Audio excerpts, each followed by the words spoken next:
The 16th of September 1943, Tarakan Airfield, Bougainville, Solomon Islands. Captain James, Jimmy Sweat, watched his wingman disappear into the jungle. The F-4U Corsair dropped out of the sky, trailing black smoke, its engine screaming, until the voice of the pilot vanished beneath the sound of tearing metal. Another Marine fighter lost. Another name added to a growing list. And the worst part was that the Japanese pilot who killed him was not flying a better aircraft. He was not faster. He was not stronger. He was not more heavily armed. He simply survived long enough for the Corsair's guns to run empty. Sweat had the evidence recorded on his own gun camera. He watched the film again and again. A Japanese Zero appeared in his sights, 300 yards away. A perfect target. Sweat pressed the trigger. 6 Browning M2.50 caliber machine guns erupted from the Corsair's wings. 400 rounds tore through the air. The tracers surrounded the Zero. Above it, below it, around it, everywhere except where they needed to be. The Japanese fighter slipped through the storm of bullets and escaped. Sweat's ammunition was gone. 2 minutes later, that same Zero destroyed his wingman. The problem was not courage. It was not skill. It was not the aircraft. The Marines had the fastest fighter in the Pacific. The Corsair carried 6 machine guns and 3,000 rounds of ammunition.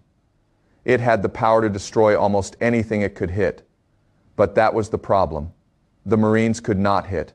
Across the South Pacific, fighter pilots were discovering a terrifying reality. The Corsair was a weapon with incredible power, but its bullets were missing the enemy. And in aerial combat, missing was not a small mistake. Missing meant death. Every pilot knew the danger. A Japanese Zero was small, agile, and difficult to destroy. The Corsair was larger, faster, and more heavily armed. On paper, the Americans should have dominated. But the numbers told a different story.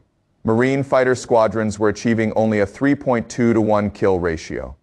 For every enemy aircraft destroyed, hundreds of rounds were wasted. The Corsair carried enough ammunition for only 25 seconds of continuous fire. And pilots were burning through everything. Sometimes hundreds of rounds, sometimes thousands. Without a kill. The Japanese noticed. They began adapting. Intercepted enemy communications revealed a dangerous confidence. The Corsairs were fast, but their shooting was weak. Their bullets scattered like rain. The Japanese strategy became simple. Force the Marines to waste ammunition. Stay alive. Wait until the Corsairs were empty. Then attack. The Americans had the better machine. But the Japanese understood its weakness. And weaknesses in war are invitations. By September 1943, the situation had become a crisis. The Solomon Islands campaign depended on air superiority. Without Marine fighters controlling the skies, Allied ships could not safely support landings. Without those landings, the advance toward Japan slowed.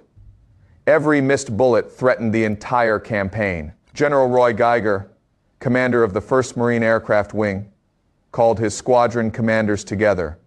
His message was direct. The Marines had the best aircraft, they had the best pilots, but they were losing because they could not hit what they were shooting at. He needed a solution. Nobody had one. The guns worked. The ammunition worked. The pilots knew how to fight. The aircraft could outrun the enemy. But none of that mattered if the bullets missed. Then, hidden inside a maintenance tent, far from command meetings and tactical discussions, someone was watching the same footage. Simone, who was not supposed to solve this problem. Staff Sergeant Michael Joseph Mickey McCarthy. He was not a pilot. He was not an engineer. He was not an officer. He was an aviation ordnance man. The person who loaded ammunition, the person who cleaned guns, the person who repaired the weapons after every mission. To most people in the Marine Corps, McCarthy was invisible. But invisibility gave him something the commanders did not have. He saw everything. Every jam, every failed burst, every damaged aircraft, every pilot who returned with empty ammunition boxes and no confirmed kills. He studied the problem from the ground, and slowly he began to see something everyone else had missed. The Corsairs' guns were not inaccurate. They were simply aimed for the wrong battle. Gun harmonization had been standard since World War I wing. Mounted guns were angled inward, so their bullets would meet at a single point ahead of the aircraft. That point was called convergence. The theory was simple. Aim correctly, fire at the right distance. All the bullets would arrive together. A devastating concentration of fire. The problem was choosing that distance. The engineers at Vought Aircraft had set the Corsairs' convergence at 1,000 feet. It made sense. At longer ranges, pilots had more time to aim. They could track enemy movement. They could calculate their shots. On paper, it was logical. Combat proved otherwise. Dogfights did not happen in perfect conditions. They happened at high speed, through smoke, through fear, with aircraft twisting and turning hundreds of miles per h. Most kills happened between 200 and 400 yards. At those distances, the Corsairs' bullets were already spreading apart.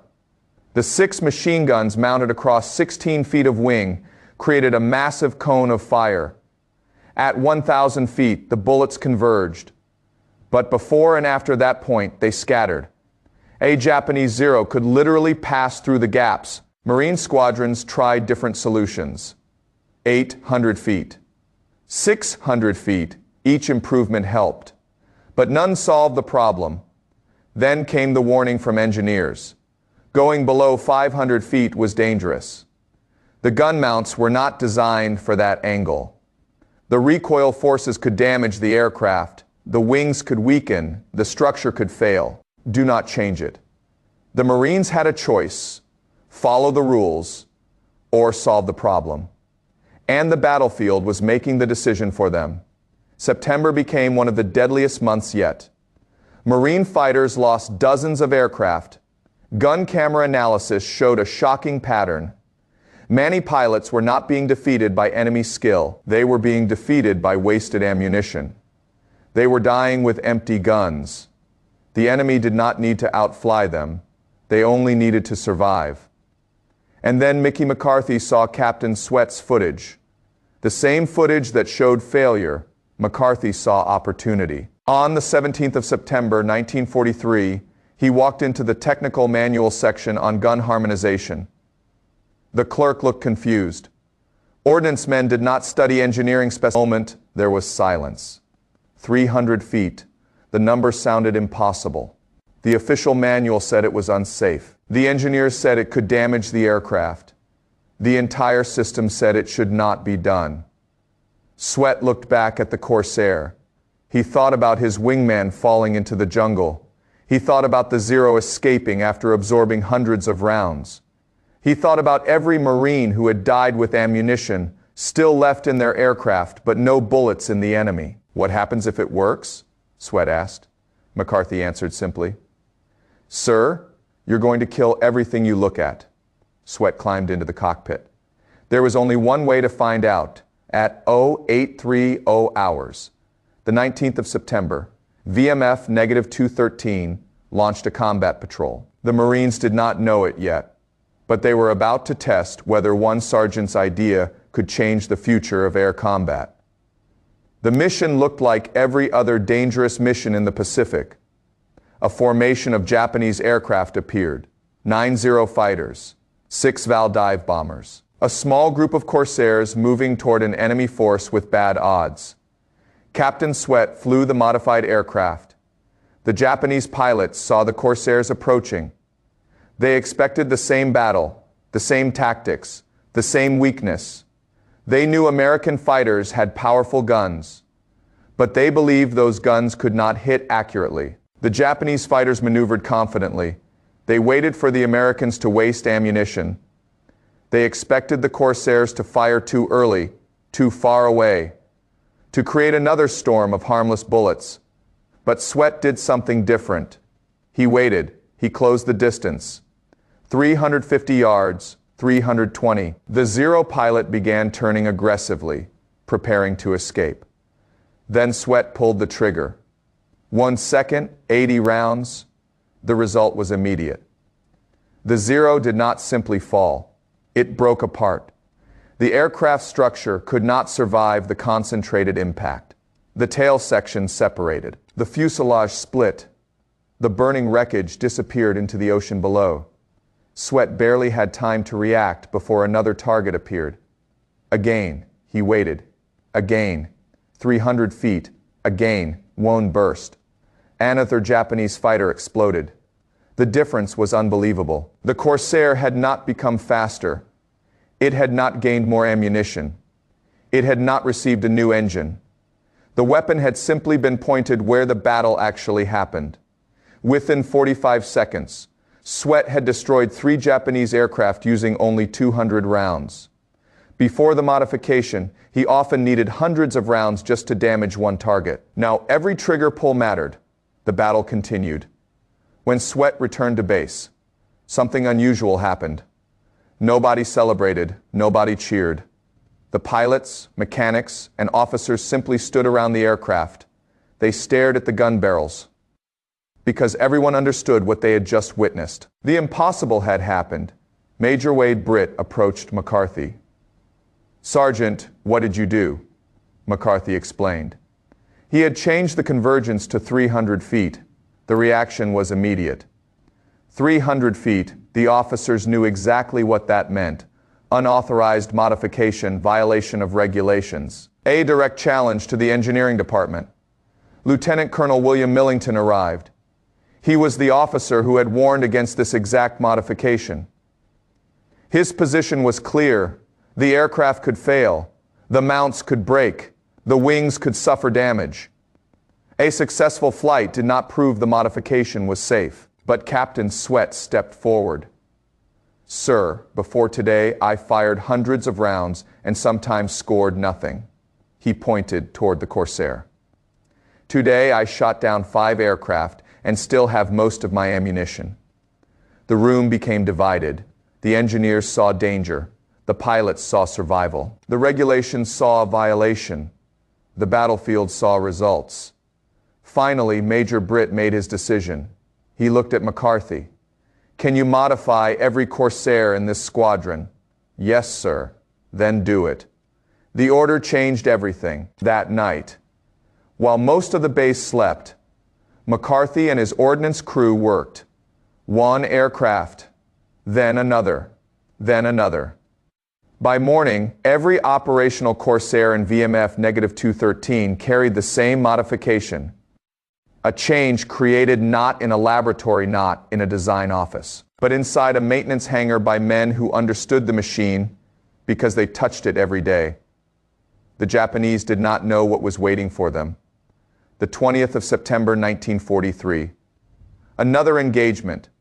This time Lieutenant Robert Hansen flew one of the modified Corsairs. He attacked a Japanese bomber. He waited until the correct distance, 300 feet. A short burst. The bomber disappeared in a cloud of fire. Then he turned toward a Zero. Another short burst. Another victory. The battle lasted 12 minutes. When it ended, VMF-213 had destroyed 15 Japanese aircraft, their own losses. 0. The ammunition number shocked everyone.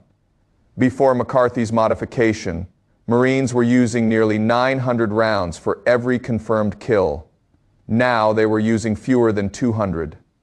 The Corsair was no longer wasting bullets. It was delivering punishment. The news spread quickly through the Pacific. Other Marine squadrons wanted the modification. VMF-214, the famous Black Sheep Squadron led by Major Gregory Pappy Boyington, adopted it soon. Corsairs across the Pacific were being adjusted to McCarthy's design. The effect was immediate. Japanese pilots noticed the difference. The old Corsair had been dangerous. The new Corsair was terrifying. American pilots were no longer throwing bullets into empty space.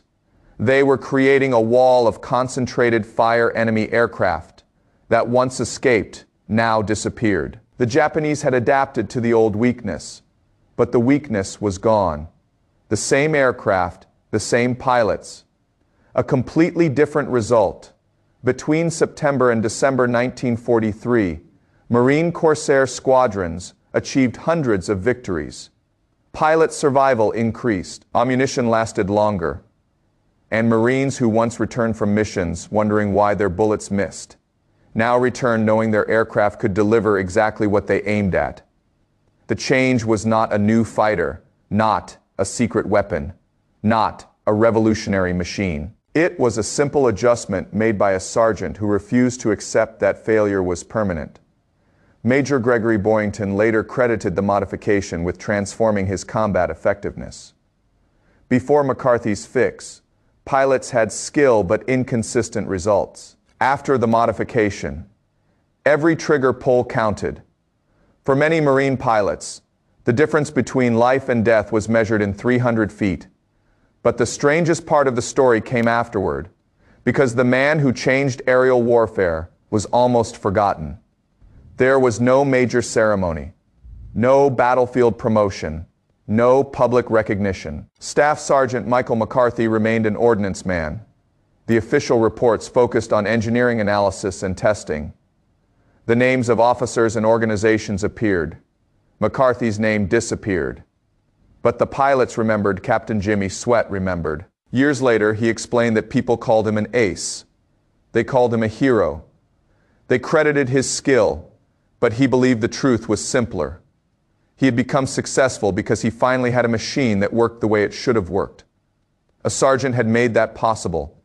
Mickey McCarthy, the man who never fired a shot. After the war, McCarthy returned home. He opened a garage. He repaired cars. He lived quietly.